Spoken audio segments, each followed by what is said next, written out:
That's a great picture of the Our Father Church Tower with the sun right behind it. And it's going to get better. Let's stay here. We'll keep our stroll, which is rather modest these days, on the rooftop. We'll keep it in check until we get the full sun disk behind the complete tower.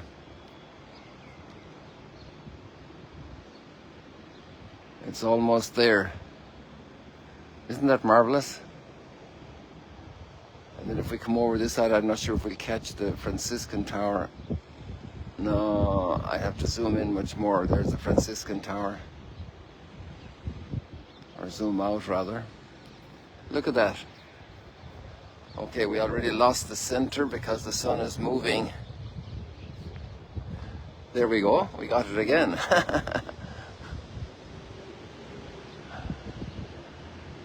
That's the Our Father Church Tower on the Mount of Olives, built on the site of the church, the Eleona, which actually is probably the Greek for olive, Mount of Olives, the Mount of Olives Church.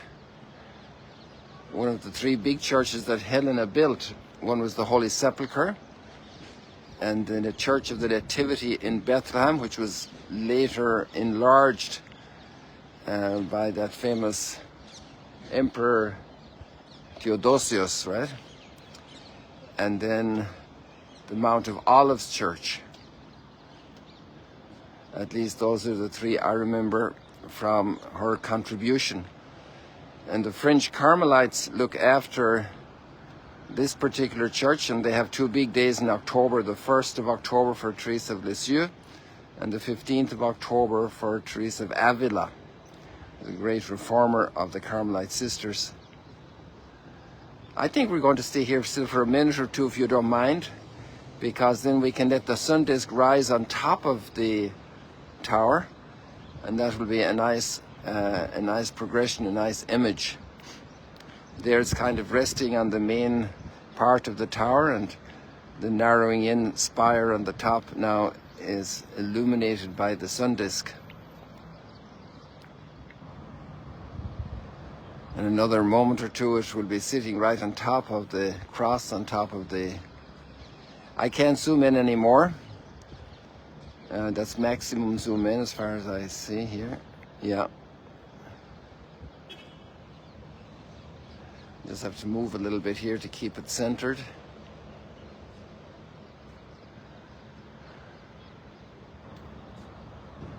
I think this is the first time I do something like this with the sun. Many people take pictures, take their photograph with the moon, their hand held out, and it looks like the moon is sitting on the palm of their hand.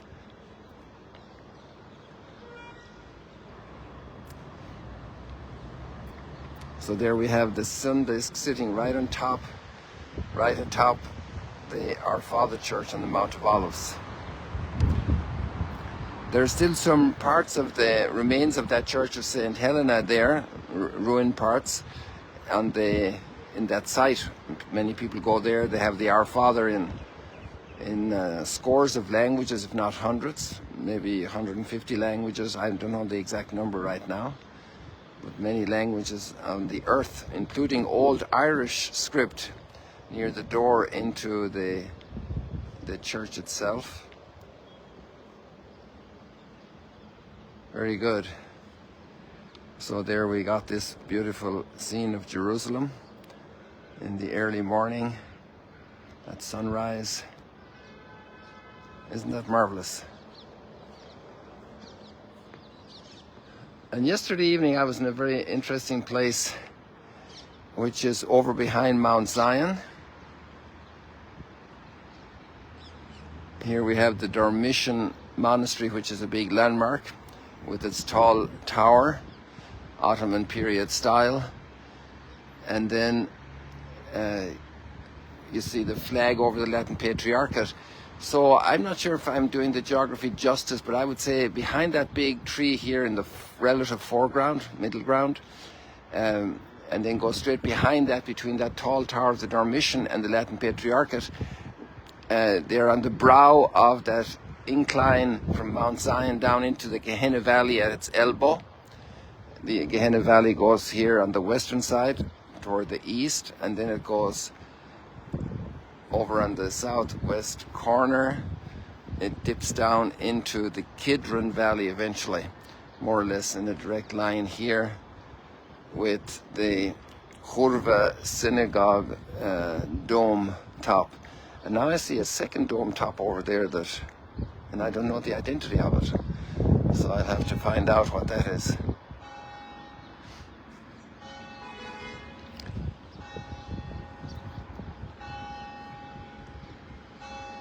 So we're striking 6:45 here. I'm not sure if it's running a minute or a half minute early. It's Saturday morning, so very reduced traffic. Besides, it's a special weekend for the Jewish calendar year, the new year, that started on Wednesday.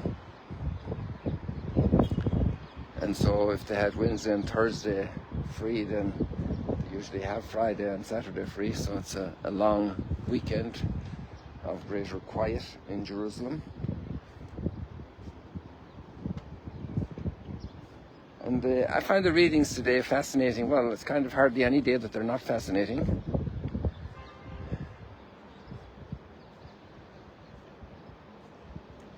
And also deeply interiorly connected, even though they weren't written that way. But actually the connection is also there, because the connection is the connection of the whole storyline from Genesis to Revelation. That looks like a family going in there, probably going to go to Mass at the Holy Sepulchre. It's just my guess.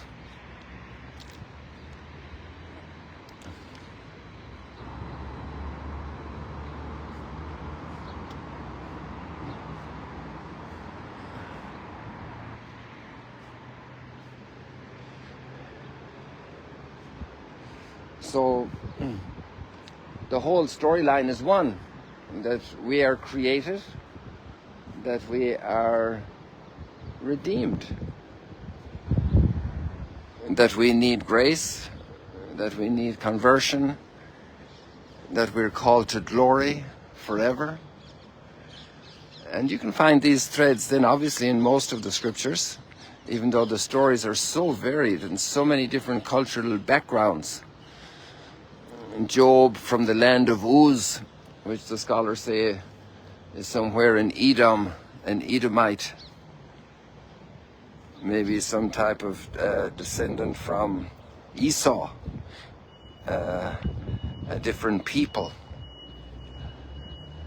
And Job is now at the end of the book. Oh, there are two doves just flew up here over us. We're at the end of Job's book, very end. And we're also at the end of something else in the gospel. We're at the end of a mission experience of the 72 that Jesus sent out to bring blessing to many villages and people. And they come back to report. And there's elation in both of the texts. Job is immensely happy because his fortunes are restored. But actually, I think there's a bigger blessing in Job's story, that he has learned anew, in depth, the meaning of adoration, the meaning of being a creature, being created, that we are gifted without our doing. We are gifted because he's gifted again with 1,000 camels, and his daughters are the most beautiful. One of them is called Perfume, and another one is called, what are they called? A dove. Actually, the two doves that flew up there, I should have remembered that. Jemima means dove.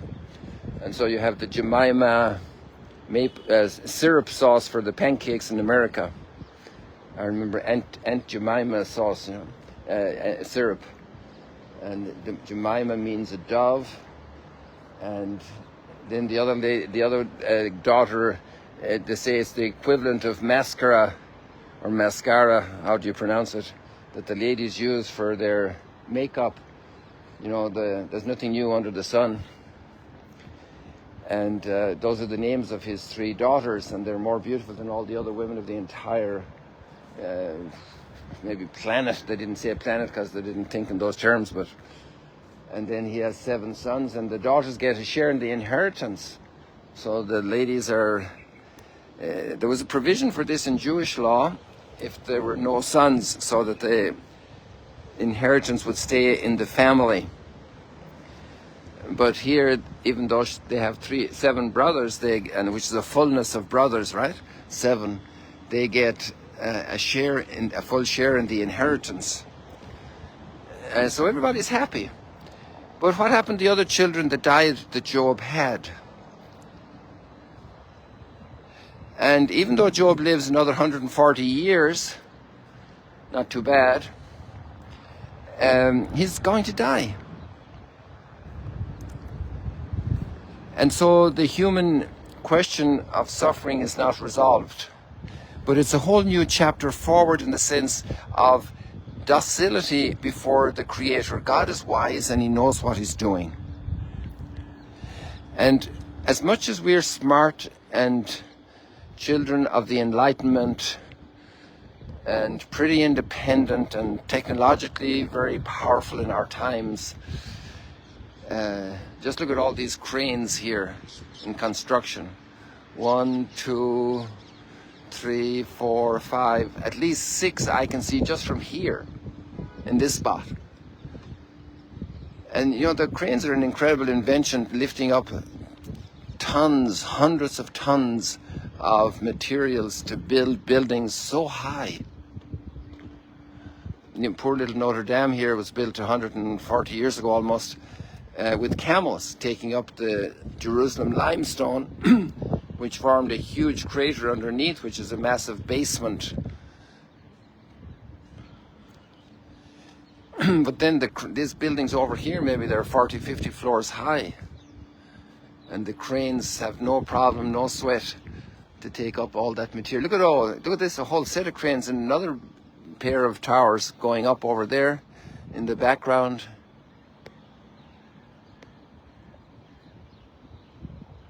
It's just amazing, those great strengths that we have as human beings. But at the end of it, in the final analysis, we have to bow our head before the Creator. Because as much as we make stuff, we're making it from all that's given to us. Like the child making the sand castles, and the child didn't make the bucket and didn't make the shovel.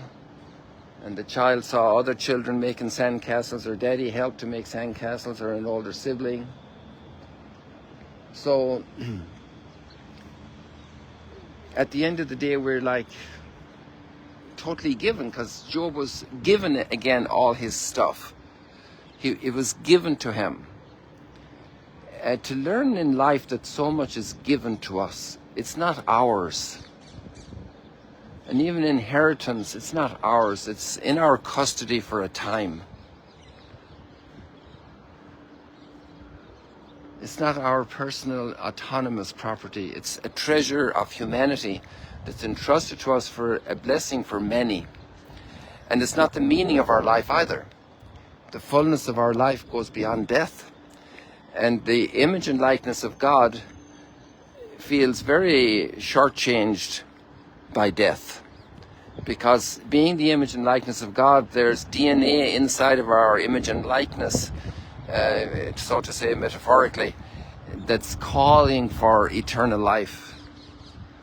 To live forever with the one who created me with such love and such knowledge.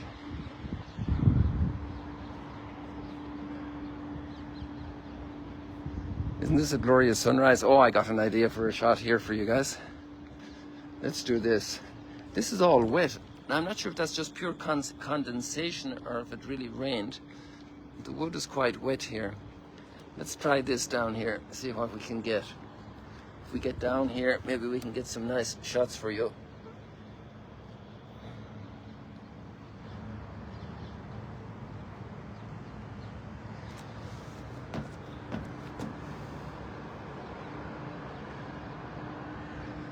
Not really. Maybe we can get better ones over on this side. Different angle. Also not really.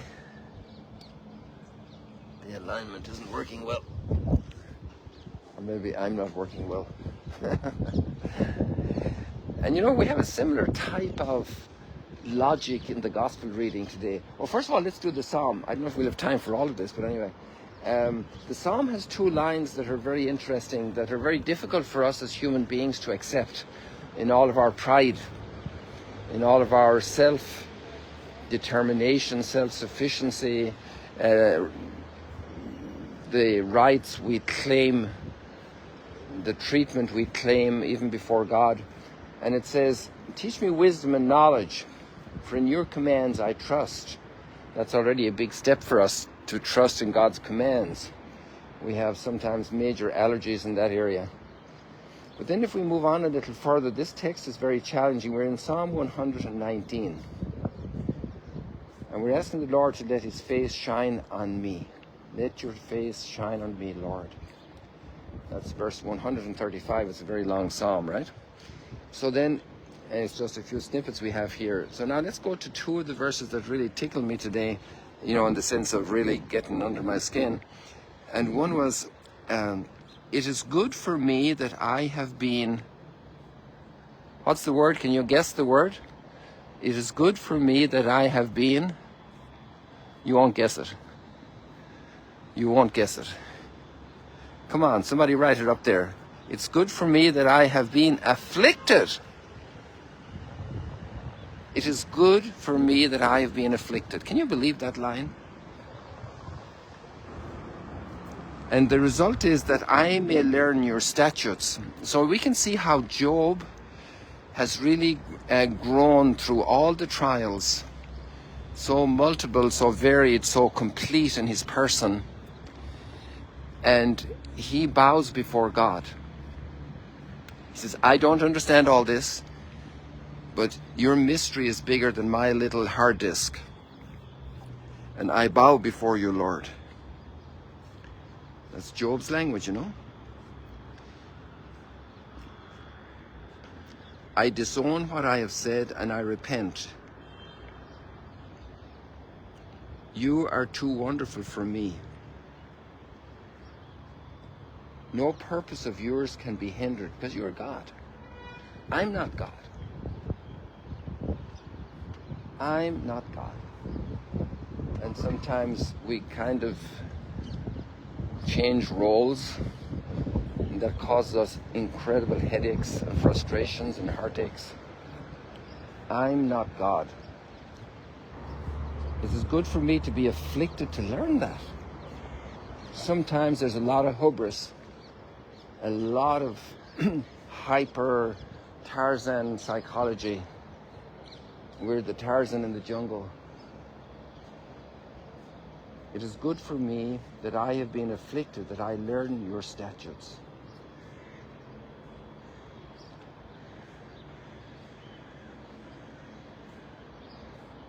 And the second line is even more challenging, that I want to point out to you from the psalm. And it says, in your faithfulness, okay, so God is faithful to us. You have a faithful friend. In your faithfulness, you have afflicted me. And I think of the coach with the team that's on its way to win the Super Bowl or the World Series or a little league.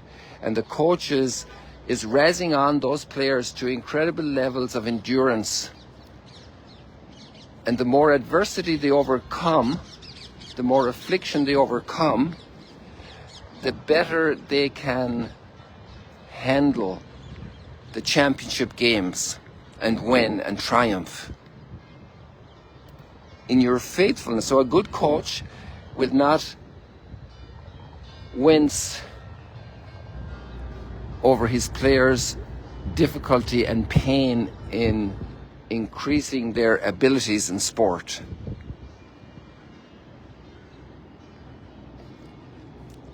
In your faithfulness you have afflicted me. So maybe that's an invitation to all of us that are going through an affliction at the moment,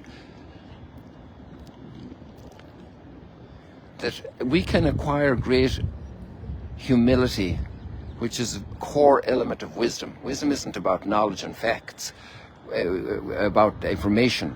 Wisdom is about, it has a tremendous amount of humility involved in it. It has a tremendous amount of solidarity with others. It has a tremendous amount of recognizes the love in reality, the goodness in reality. People have gone way over time this morning, so God bless you.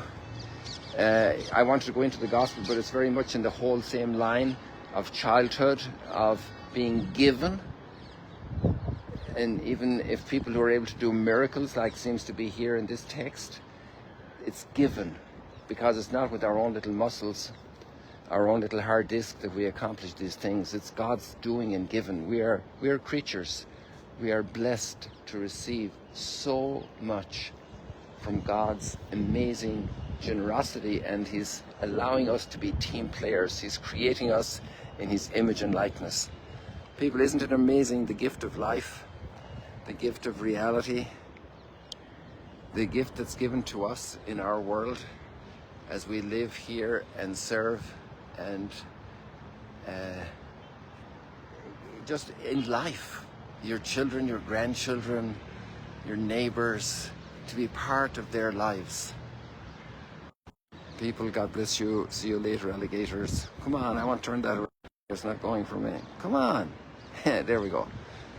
So, people, God bless you. See you later.